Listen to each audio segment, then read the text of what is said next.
My name is Cameron Chomyn. I am a volunteer in the Saskatchewan region and also National Festival.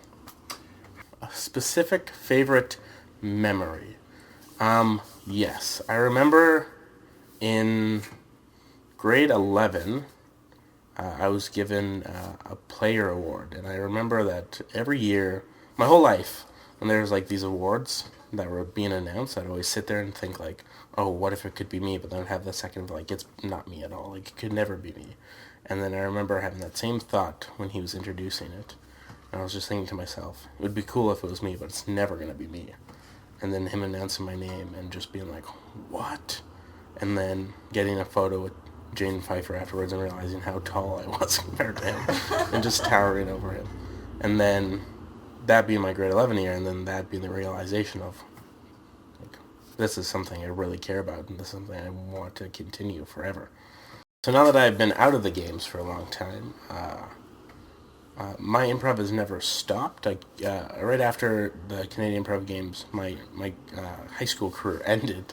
I started volunteering with the games in our region and continued to try to put my name out there and help out as much as I could, and got accepted to volunteer at the National Festival, accepted to help out at Improv Camp and Improv University, and form bonds with people around the country, and continued to try to foster an improv community with my best friends in Regina and continuing to work on, and then with that giving opportunities to continue and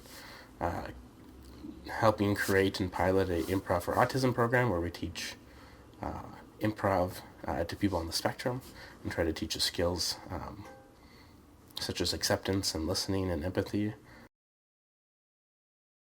So I think the true beginning of Hitchhikers Improv happened in grade 11 when the games ended and we started making friends with people from other schools, and we're like, we don't want this to end. How can we not make this end? So we put a word out to other improvisers in different schools saying, come improvise and come hang out, and we'll do like jams after school. We put it out, and we had like 12 people come from different schools, and just we would improvise together every off week. And then the next year we decided, let's try to put on a show, and we formed a show called Improv on the Rocks in grade 12, which was a show featuring different high school students throughout the Canadian Improv Games, where we came together for $3 at the door and did shows once a month. And our first show that we ever did, we brought out 180 people, I remember, because we had our whole theater auditorium filled, and we did not think this was real life. And then we just kept pursuing, and then high school ended, and we needed to do something after it, and then a group of 4 of us decided that let's try to do something and keep this community growing, and let's involve people who maybe don't get a chance to perform. So we created Hitchhikers Improv, the troupe, and did shows, and also invited people to come improvise with us who might have been out of the games for a while, or we thought need opportunities to keep this love of improv going. We got more interest, and we were starting to sell at our shows, and we decided we needed to grow bigger. So we started a company and brought as many people as we could on board. And now, 5 years in to all of it, it just keeps growing, and we're getting interest from people who have not even have been a part of the games, but now get to learn about the games, because that's truly where we started, was from the games. Improv is an outlet. I think it is a time where you can come and be anything you want. So if you're coming from a stressful life, you're coming from different things that are bothering you, mental illnesses or just stress outside of life, you get to come for a playtime. And as children, we don't have any worries because we get to pretend all the time.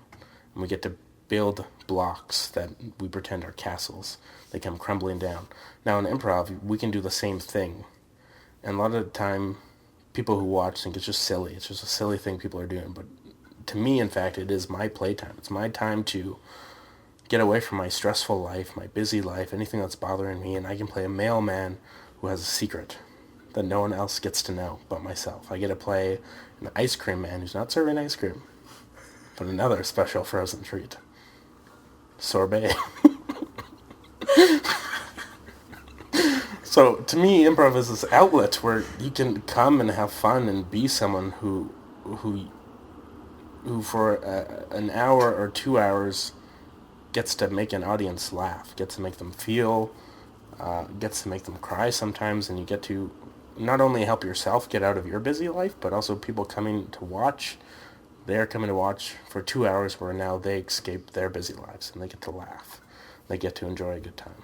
40 years of improv in Canada means that there have been 40 years where weirdos have taken a center stage and have been applauded and cheered for like they are the smartest people in Canada.